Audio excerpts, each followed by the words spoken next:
दोस्तों नमस्कार। आज करवा चौथ के उपलक्ष्य पे एक छोटी सी कहानी लेके आपके सामने पेश हुआ हूँ। कहानी सन 1803 ईस्वी में जाके ख़त्म हो जाती है। कहानी छोटी सी है, लेकिन कहानी एक औरत की अस्मिता की है, एक औरत के हकों की है।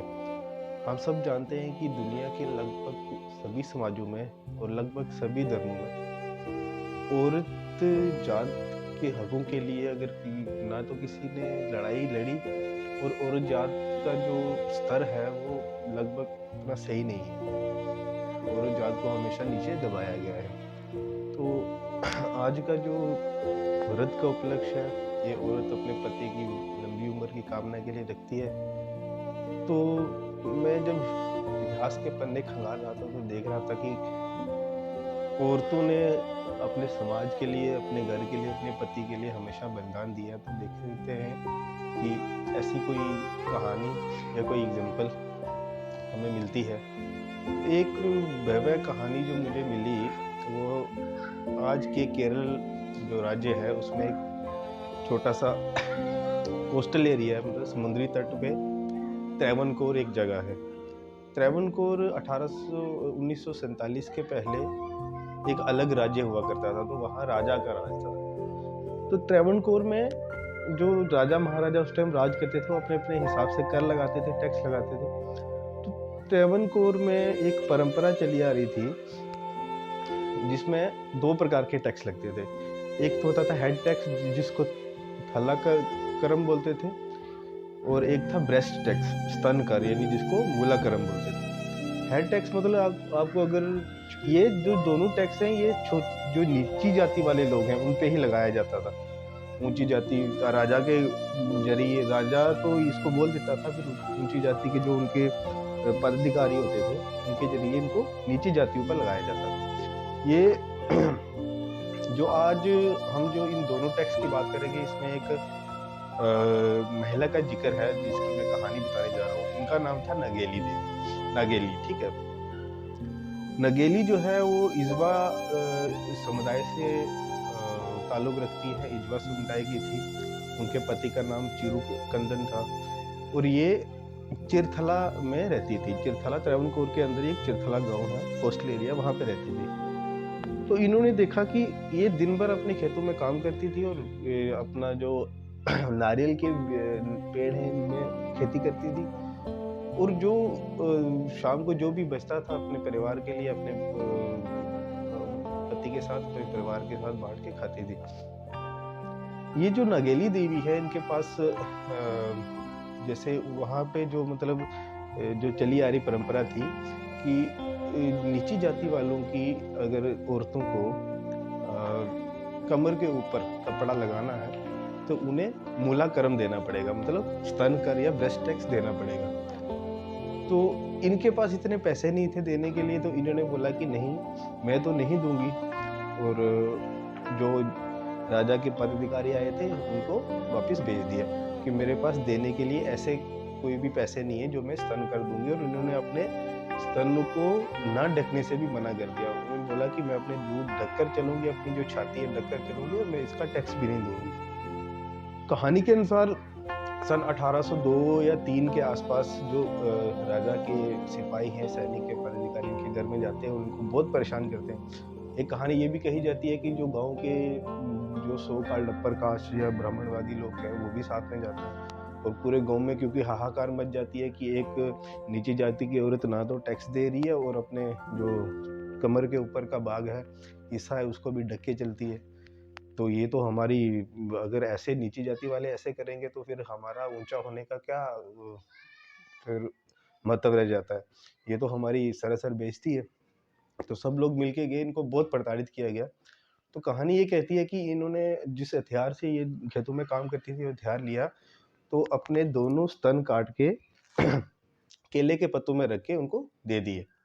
तो इन्होंने बोला कि मैं अपना इज़्ज़त बचाने के लिए, जिस चीज़ का झगड़ा है, जिस चीज़ पे आपने टैक्स लगाया है, मेरे पास पैसे तो है नहीं, जिस चीज़ पे आपने टैक्स लगाया है अपनी इज़्ज़त बचाने के लिए, यही आपको दे रही हूँ, और यही राजा को जाके भेंट कर दो। कहा जाता है कि उसके बाद 1 डेढ़ घंटे तक बहुत ज़्यादा खून बहने के कारण इनकी मृत्यु हो जाती है। और मृत्यु होने के बाद पूरे ट्रैवनकोर में एक शॉक वेव सी मच जाती है, एक शॉक हो जाता है कि ये क्या हो गया।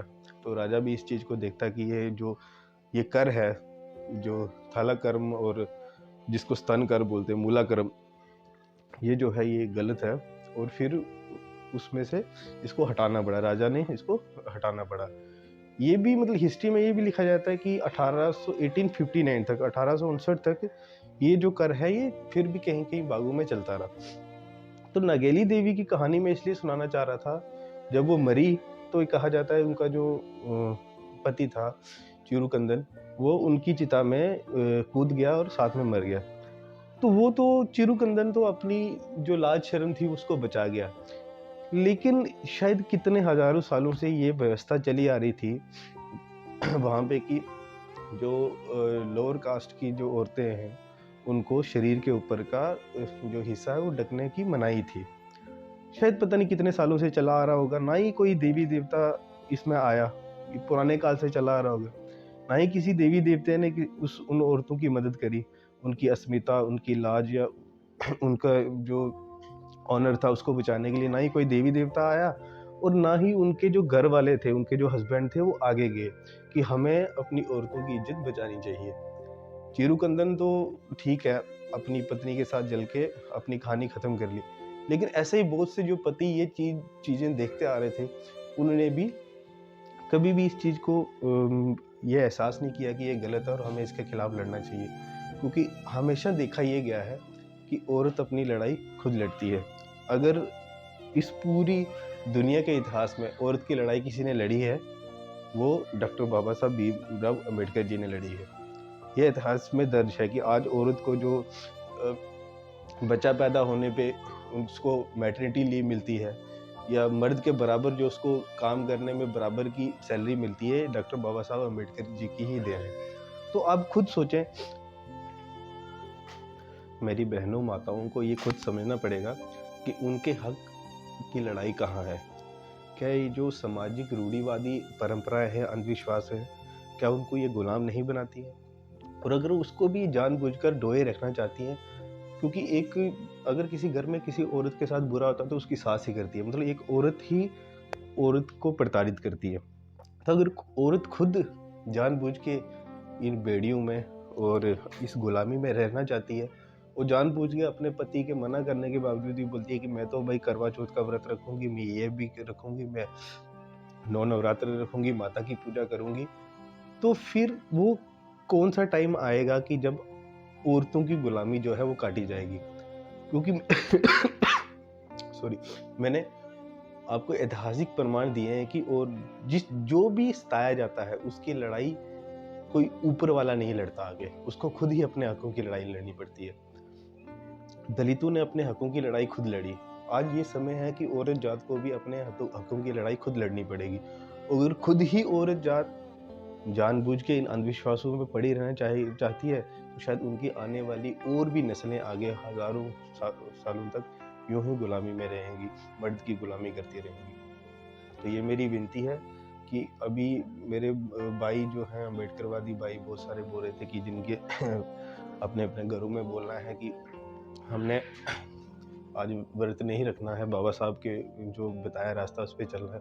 होता है कई बार की औरतें नहीं मानती हैं, तो किसी औरत के साथ तो जोर ज़बरदस्ती करना भी बाबा साहब ने नहीं सिखाया, क्योंकि जितने बड़ा नारीवादी फेमिनिस्ट मैं बाबा साहब अम्बेडकर को मानता हूँ, उतना किसी को नहीं मानता। और अगर वो जो बाबा साहब का नारीवाद है वो ये बताता है कि औरत के साथ किसी भी प्रकार की ज़बरदस्ती सही नहीं है। तो अगर वो मानती हैं तो ठीक है, नहीं मानती तो उनको कृपया ये कहानी ज़रूर सुनाएं कि ऐसा भी समय था जब ऐसी प्रकार की चीज़ें थी, और उस गुलामी से निकलने के लिए औरत को खुद ही अपने लिए संघर्ष करना पड़ा, ना कि किसी मर्द ने किया, ना ही किसी और देवी देवता ने आके किया। तो आपको ये व्रत पूजा देवी देवता बचाने वाले नहीं हैं। अगर आपको अपनी गुलामी की लड़ाई लड़नी है तो आपको खुद ही आगे होकर लड़ना पड़ेगा। जय भीम, जय भारत।